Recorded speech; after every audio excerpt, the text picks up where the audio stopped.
bom dia, galerinha do bem, galerinha da Escola Estadual, professora Zenilda Gama Torres, alunos do oitavo ano.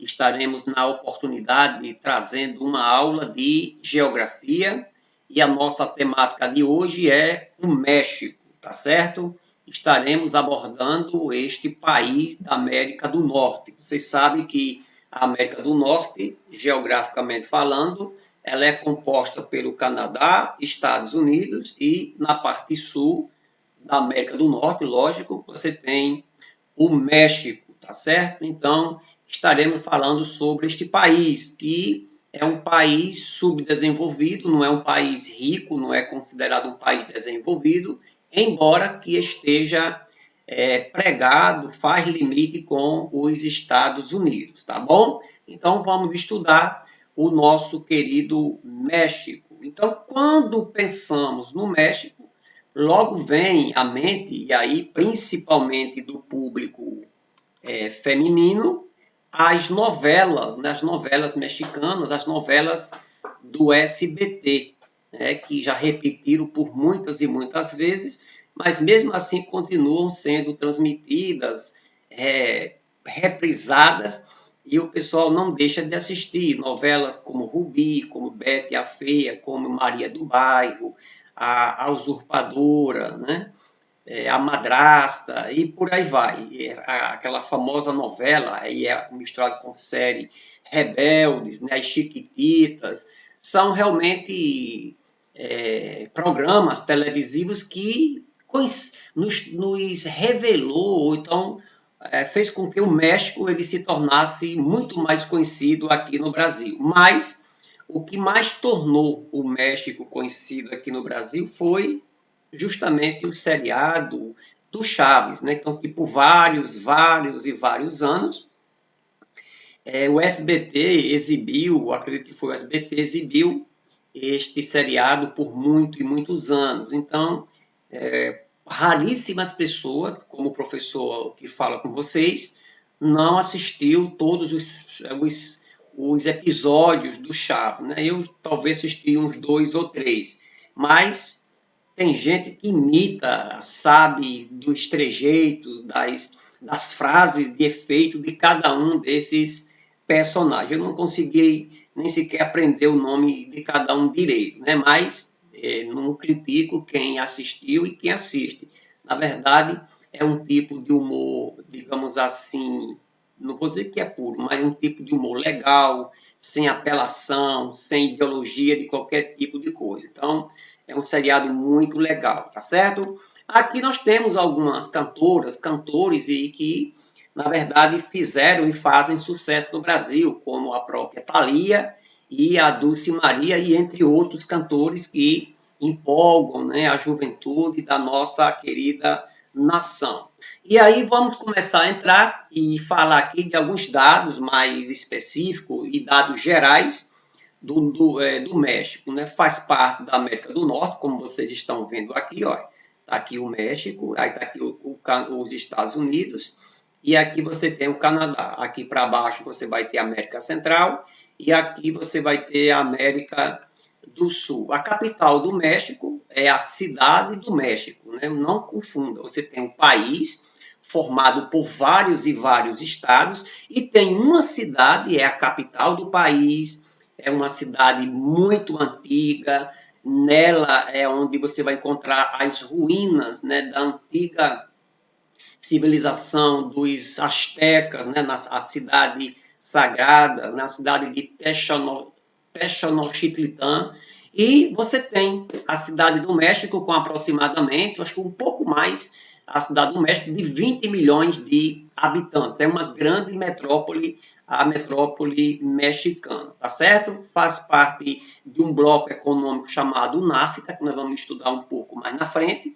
A extensão territorial do México é quase de 2 milhões de quilômetros quadrados, faltando pouca coisa aí para inteirar esta casa. A quantidade de habitantes de todo o país é de 127 milhões, depende, alguns já dão aí talvez 130 mil, 135 mil, 130 milhões de habitantes, melhor dizendo. Aqui nós temos dados de 2011, de 2015, mas esses dados já são um pouco, digamos assim, defasados. Hoje a população do México, de um modo geral, já chega aí aos seus 135, 136 milhões de habitantes. Volto a dizer, não é 120, 135 mil, não, é 135, 136 milhões de habitantes, tá certo? O seu clima é um clima bastante variado, que vai do tropical, principalmente o clima tropical na maior parte do país. O idioma é o espanhol, você sabe que foi a Espanha que colonizou o México, né? Evidentemente que a língua basicamente falada do México é o espanhol com aquelas variações das línguas indígenas, tá certo? Em termos de religião, 90% da população ela é cristã, porém não há uma religião oficial no país, né?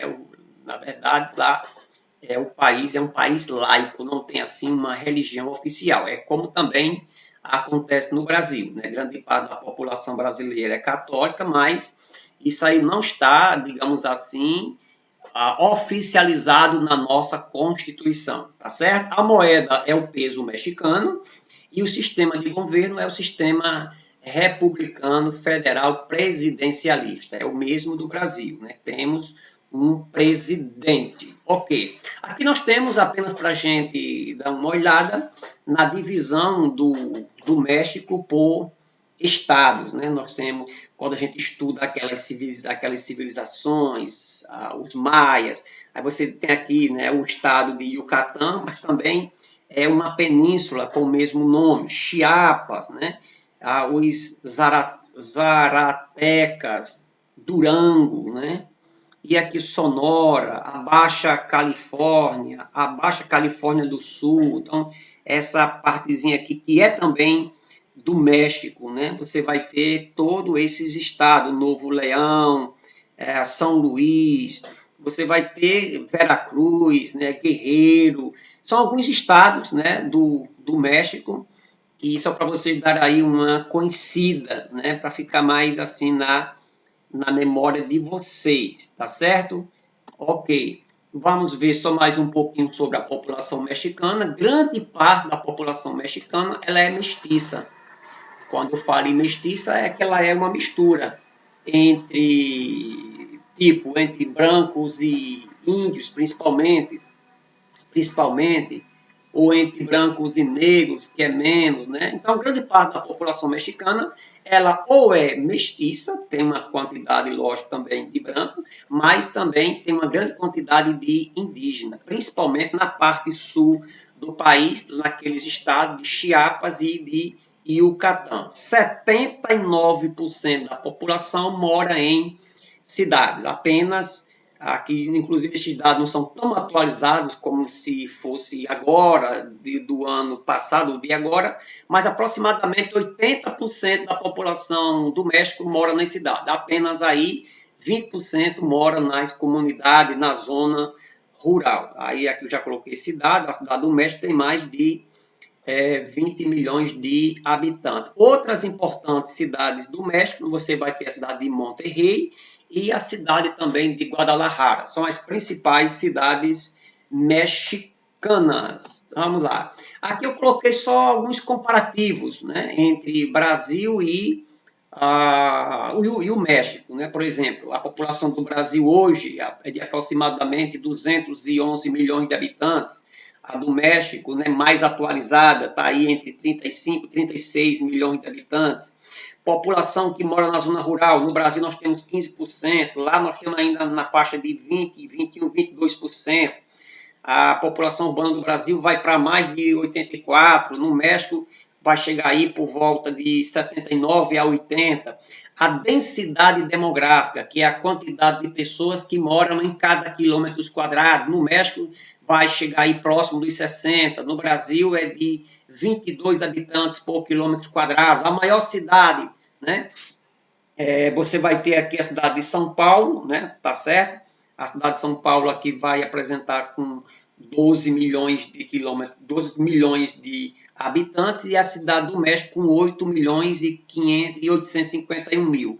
Então, você percebe que, algumas vezes, né, quando os autores colocam esses dados aqui, é como se a cidade do México aqui se colocasse somente a cidade do México, e não a grande área metropolitana do México, que você vai ter a cidade do México e aquelas cidades que estão próximas a ela, ligadas a ela, que quando junta essas grandes cidades, a grande cidade do México, junto com aquelas cidades ao redor, vai passar aí dos 20 milhões de habitantes. Da mesma forma também é a cidade de São Paulo, né? Então, aproximadamente, aí que você vai ter a taxa de natalidade, que lá no México é de aproximadamente 18 por mil, no Brasil 16 mil.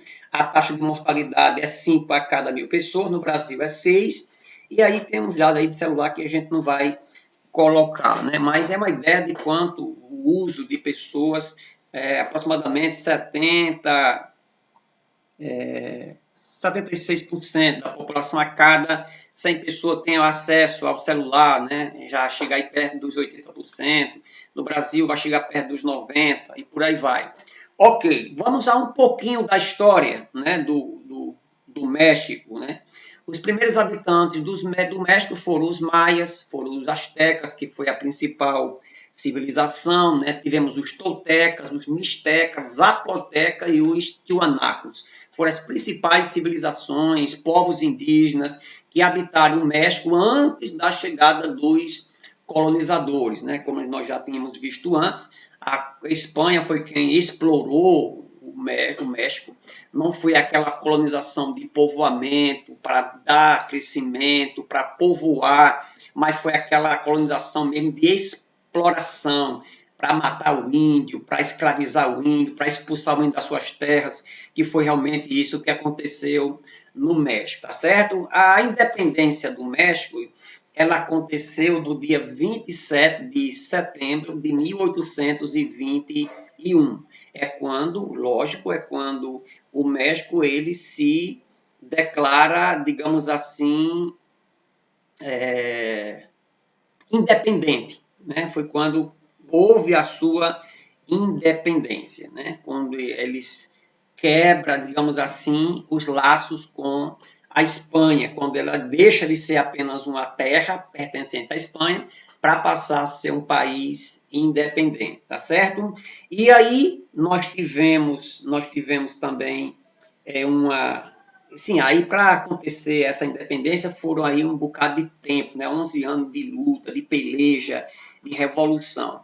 No ano de 1910 até 1917, nós tivemos uma revolução lá no México, né? Depois da sua independência, que foi uma revolução chamada Revolução Mexicana, que de um lado você tinha os latifundiários, que são os grandes proprietários de terras que queriam que o país inovasse, que o país se expandisse, e tinha também os camponeses, que eram camponeses indígenas, eles se reuniram para lutar contra o governo mexicano, que na época era um camarada ruim de escorrer água, chamado de Porfírio Dias, que era um ditador, um camarada muito ríspido, muito desumano. Então, houve essa guerra, este conflito, e surgiu os dois libertadores do México, né? Esse Emiliano Zapata e Pancho Villa. Eles foram considerados os dois libertadores do México, né? Então, lembrando que esta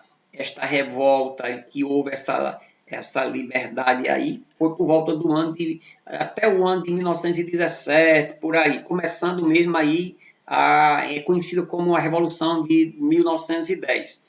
Né? Então, esses dois nomes, Emiliano Zapata e Pancho Villa, eles entraram para a história do México como sendo os próprios libertadores do México, apesar que eles não fizeram parte daquele período de independência lá do século XIX. Eles já estavam aqui já no século XX, já lutando por outros interesses da população mexicana, tá certo? Vamos mudar um pouco de história e vamos ver um pouco sobre a economia mexicana. Então, vamos falar um pouco sobre os recursos naturais do México. Eu já coloquei aí em cima ali uma frase bem preocupante. É um país rico em petróleo, ou seja, tem muito petróleo e pouca água, que nós vamos explicar essas duas situações ao longo da nossa aula. Vamos lá para o México, tem importantes reservas naturais de quê? De ouro, de prata, de zinco e também de cobre. No país também, principalmente o México, e não vai dar para me voltar agora que vai atrapalhar a aula. O México ele é banhado por dois oceanos. Do lado oeste, ele é banhado pelo Oceano Pacífico, para o lado leste, ele é banhado pelo Oceano Atlântico. Então, ele é banhado pelos dois oceanos, né?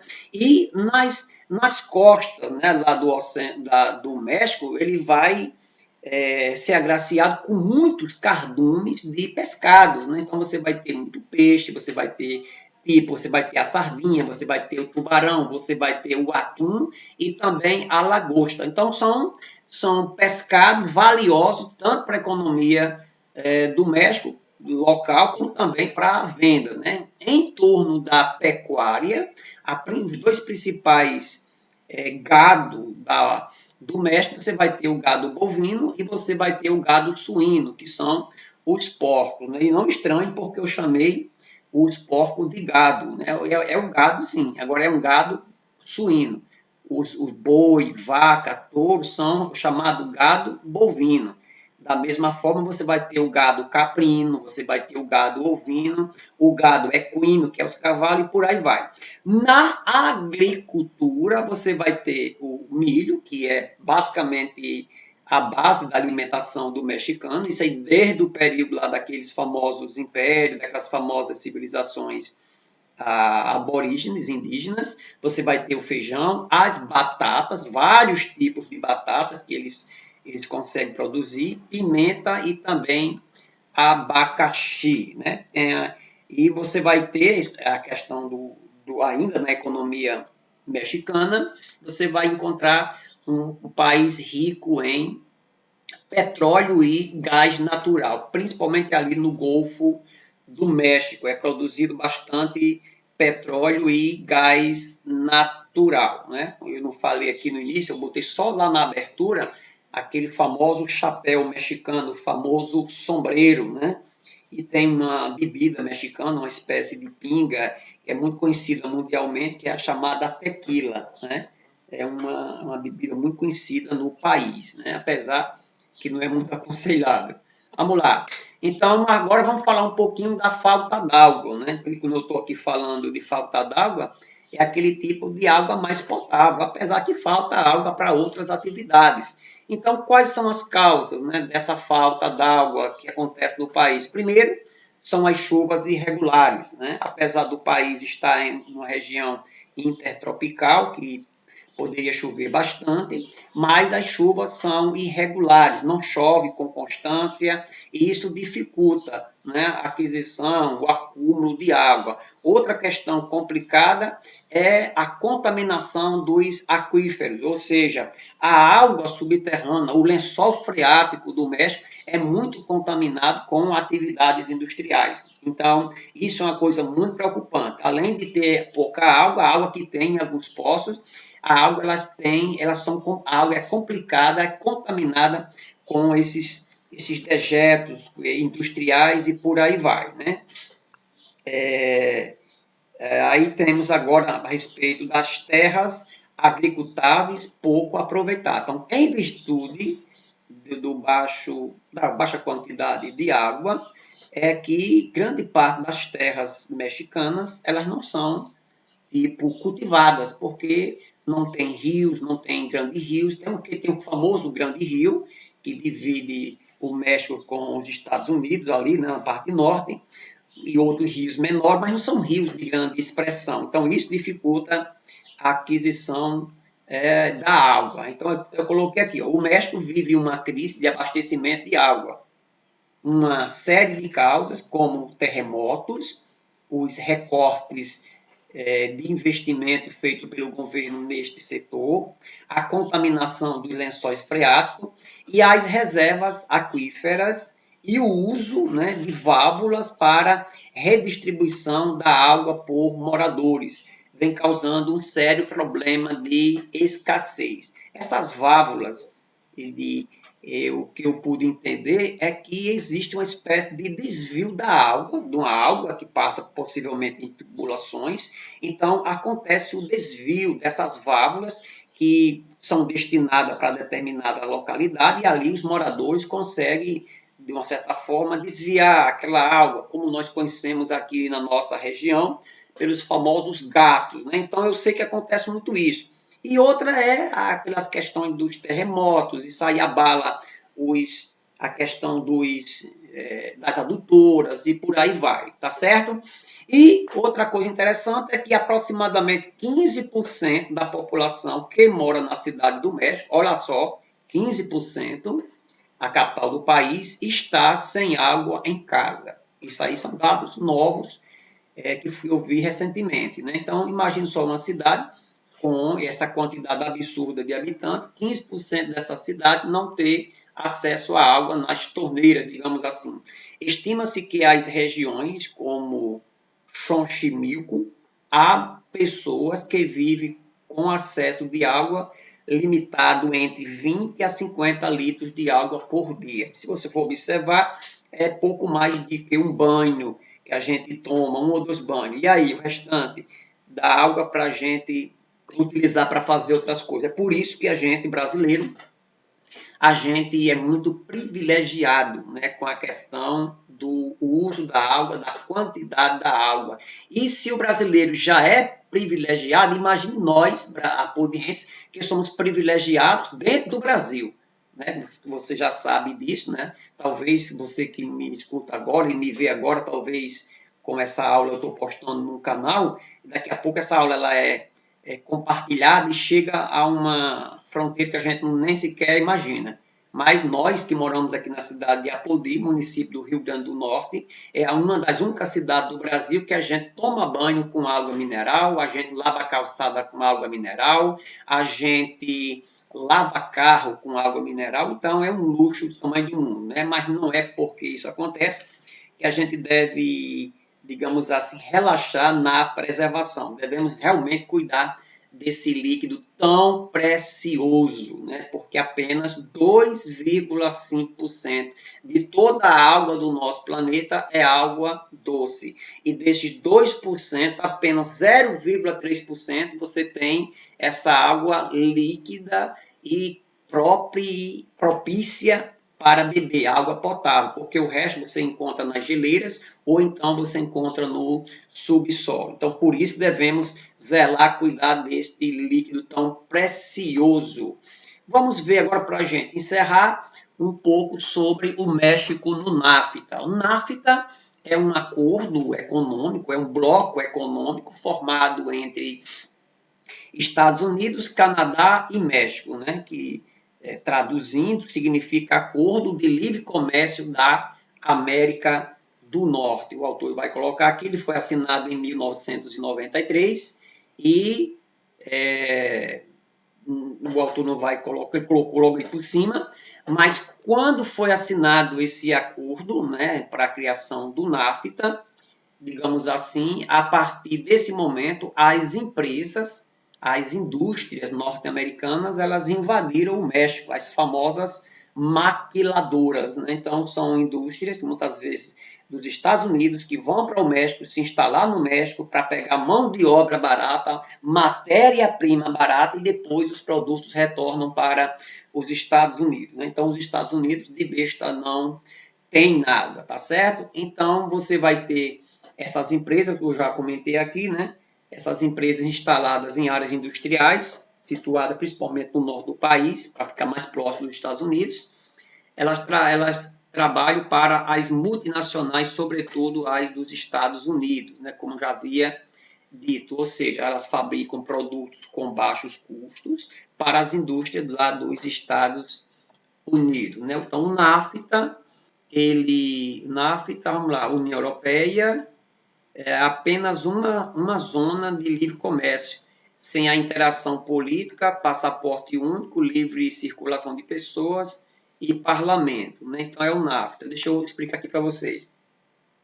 O NAFTA, inclusive esse bloco econômico formado de, como eu já havia dito, Estados Unidos, Canadá e México, era para ser assim, né? Por exemplo, existe um acordo entre os Estados Unidos e esses países, por exemplo, você pode circular mercadoria de um país para outro, lógico, os Estados Unidos têm interesse dessas mercadorias circular de um país para outro, mas esse bloco não permite a circulação de pessoas. Inclusive, hoje, os Estados Unidos tem um muro, e inclusive quer construir ainda maior ainda esse muro, um muro que divida os Estados Unidos do México, um muro muito alto para dificultar a passagem dos mexicanos, que são pobres, que querem morar nos Estados Unidos, para tentar ganhar a sua vida. Lá do lado de cima, do lado do Canadá, não tem essa mesma regra, não tem essa mesma vigilância. Então, poucos canadenses mudam para os Estados Unidos porque eles lá também são ricos, né? Então, o NAFTA, acima de tudo, ele beneficia, digamos assim, os Estados Unidos, né? O México, ele entra aí como uma espécie de instrumento de uso, tá certo? Mas, de uma certa forma, ele sai ganhando alguma coisa porque tem alguma mão de obra que emprega, tudo mais. De uma certa forma, quem é maior beneficiado é os Estados Unidos, tá certo? Então, a nossa aula de hoje era esta, por hoje é só.